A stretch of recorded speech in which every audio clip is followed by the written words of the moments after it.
Hey guys, welcome back to another YouTube video. Today we're going to be doing something a little bit different and we're going to be talking about grammar. Woo! Okay, before you jump out of your seats, let's get into, there's tons of grammar. What are we talking about specifically?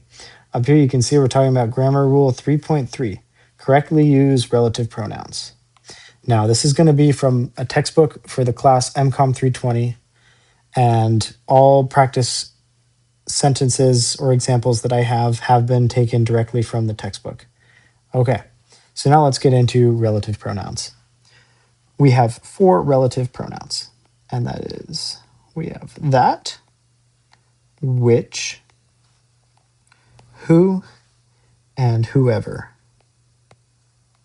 These are our relative pronouns. And now you might be asking, well, what does a relative pronoun do? Why is it special?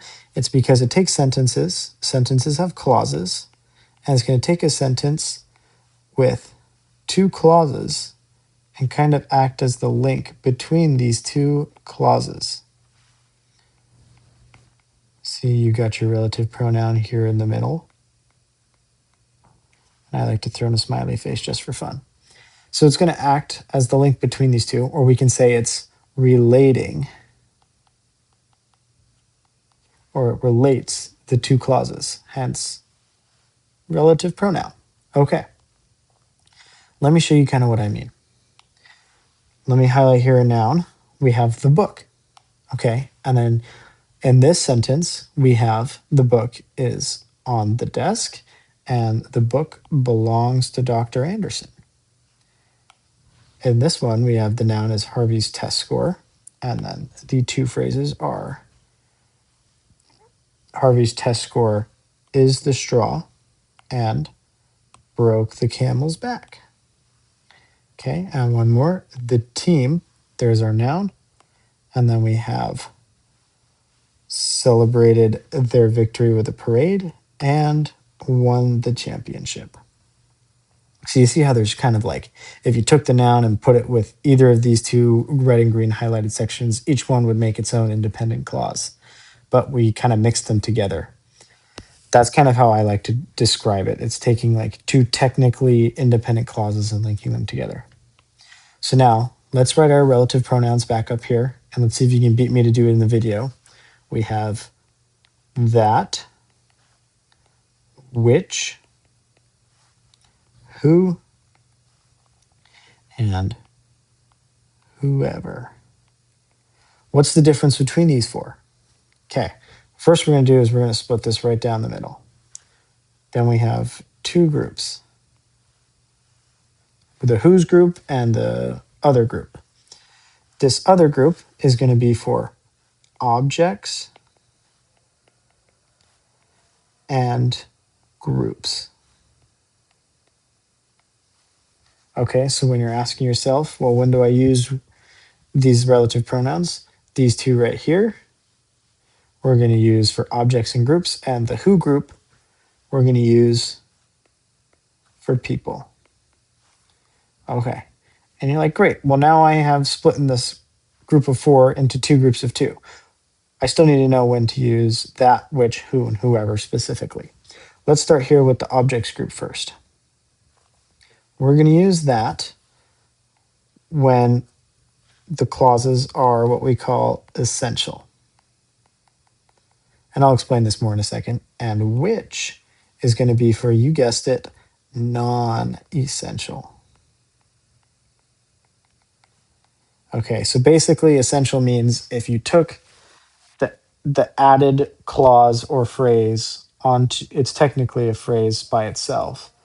It's a clause when you add the noun in, just to clarify that. So if you take this phrase, let's say this one right here, out of the sentence, does the whole sentence still make sense, or are we left kind of confused?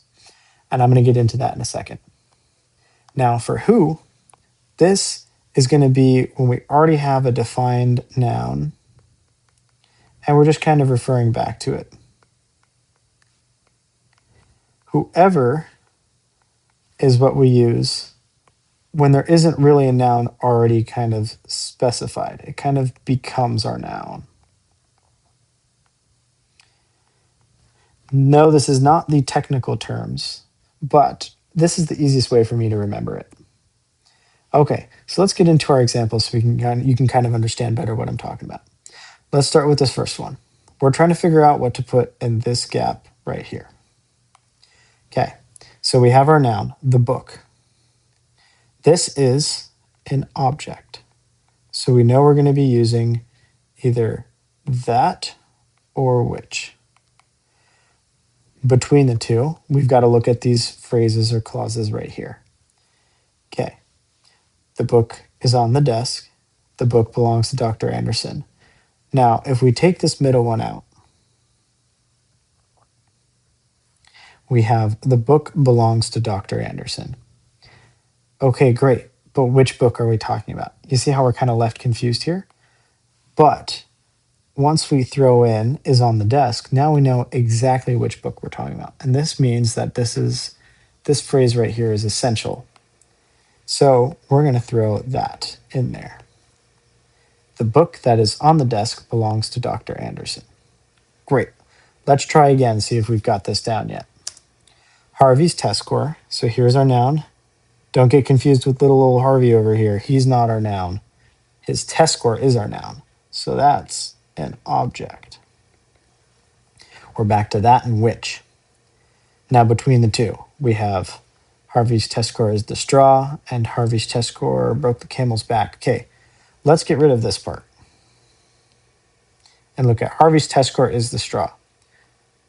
Okay, great. Is the straw what? You know, what kind of straw is it? Is it the straw I drink from? Well, it's the straw that broke the camel's back. You see how I already kind of gave you the answer. We're going to use that again here. Okay, let's do one more example here since we have it highlighted. The team. Okay, this isn't a person and it's not an object. This is a group. We're still using that or which. We have won the championship and celebrated their victory with a parade. Let's get rid of this piece of information right here. The team celebrated their victory with a parade. Which team are we talking about? It's the team that won the championship. So once again, we're going to use that. Now let me give you some examples of the other way. Okay. Looking down here, I'm a guy who likes food, so Ben and Jerry's chocolate ice cream is our noun. And then we have is Henry's favorite and is currently unavailable at Walmart. Okay, how do these two phrases or clauses relate other than sharing the same noun? Well, first of all, chocolate ice cream is an object. Ignore Ben and Jerry over here for a second. This is an object. We're talking about chocolate ice cream. And if we get rid of this one right here, is Henry's favorite, we're saying Ben and Jerry's chocolate ice cream is currently unavailable at Walmart. I already understand what's going on in this sentence. So this information right here, Henry, even though I like the guy, knowing that Ben and Jerry's chocolate ice cream is Henry's favorite ice cream, that's not important to the sentence. It's extra information. So we're going to say which. Ben and Jerry's chocolate ice cream, which is Henry's favorite, is currently unavailable at Walmart. And you can see here, which is spelled differently than which, but it still acts like a which in the sense that it has magic. And it's going to use its magic to throw in a comma right here, before and after the phrase. So now we have Ben and Jerry's chocolate ice cream, comma, which is Henry's favorite, comma, is currently unavailable at Walmart. So remember, the which uses magic, always throws in these little commas. Let's do one more example here. Okay. We have Olivia's professor is our noun.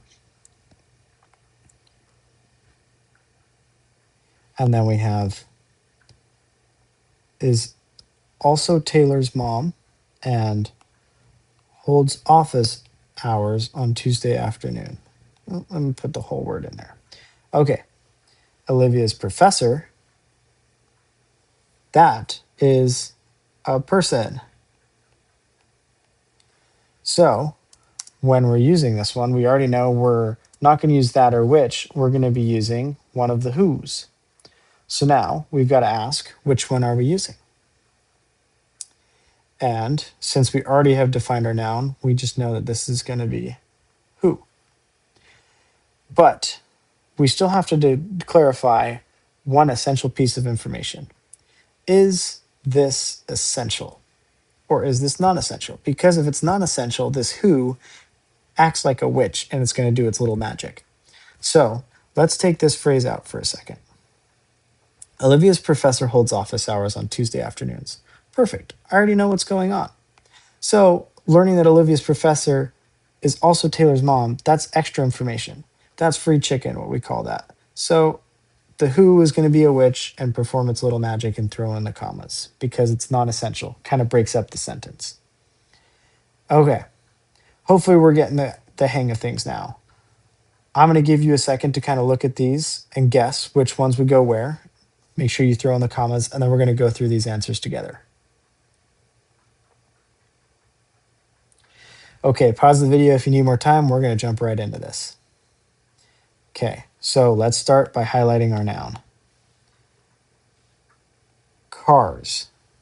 Okay, we have the company produces cars, and the cars are fuel efficient and environmentally friendly. Okay, this one was a little tricky. I did that to you on purpose. Well, the textbook did it, and then I just copied what they did. So we already know cars is an object. All right, so it's got to be that or which. Well, we need to know that the company produces cars, and we need to know that these cars are fuel efficient and environmentally friendly, because that's the whole point of why we have this sentence, is to tell us that these cars are fuel efficient and environmentally friendly.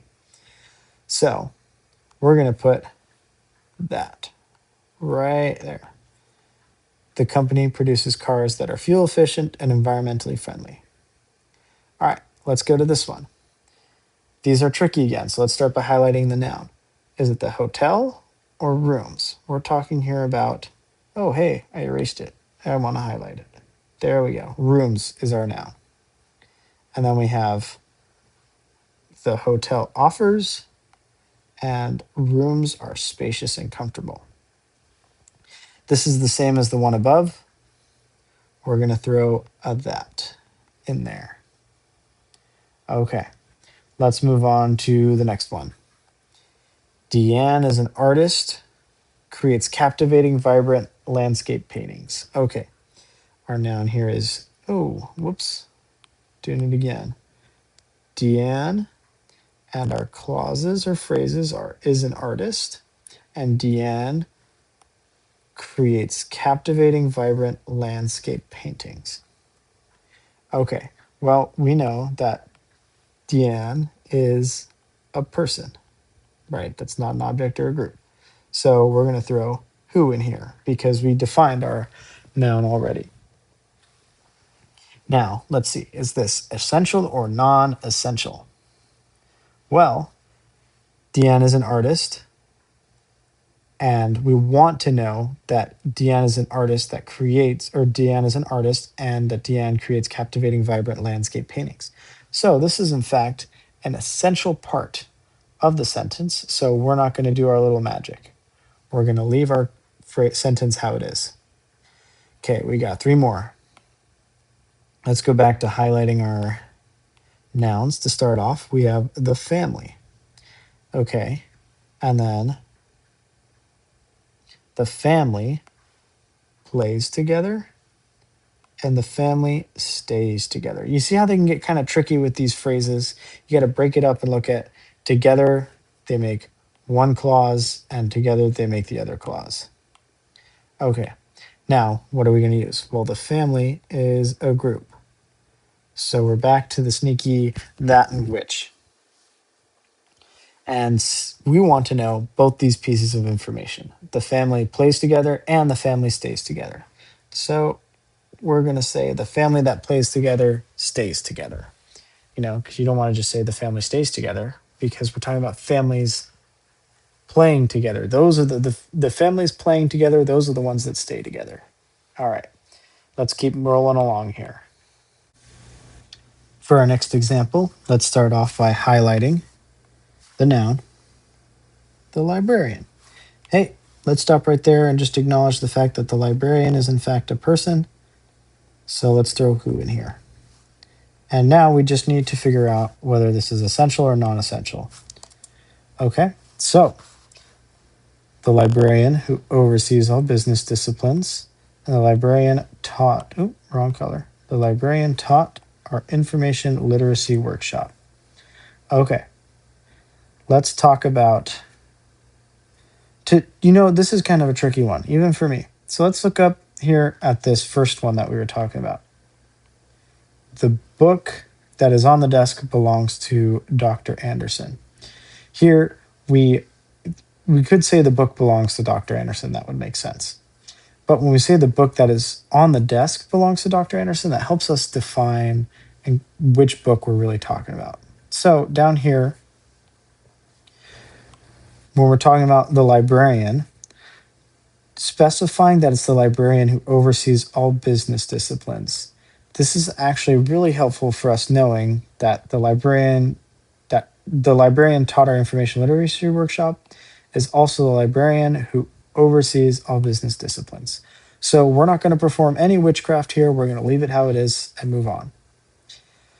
Our next example, let's highlight the noun, the soccer team.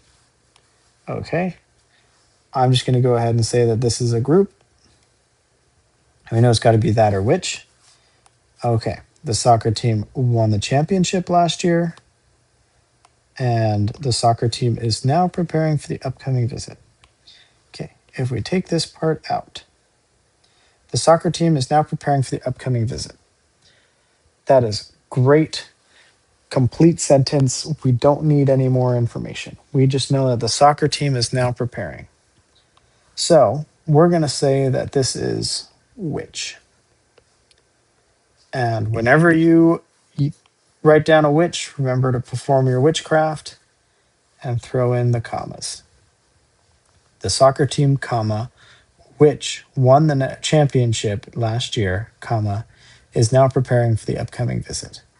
Okay, and just like that, we've gone through all our examples. And I know now you're probably screaming at me, well, wait a second, you didn't show us anything using whoever.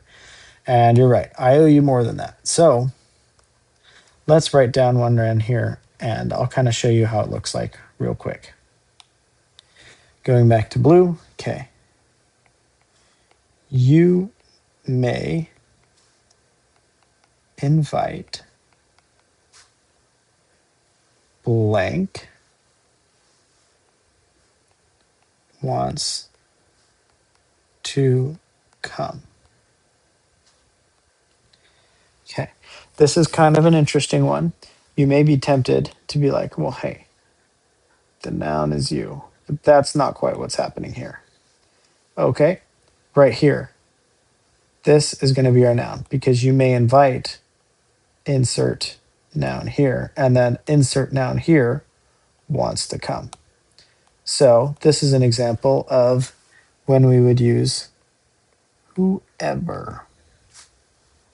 Okay, and now let's look at another example.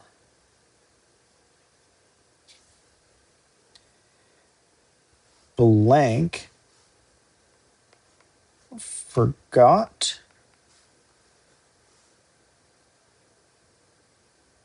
oh, sorry, I'm copying this down from my notes wrong. Blank called you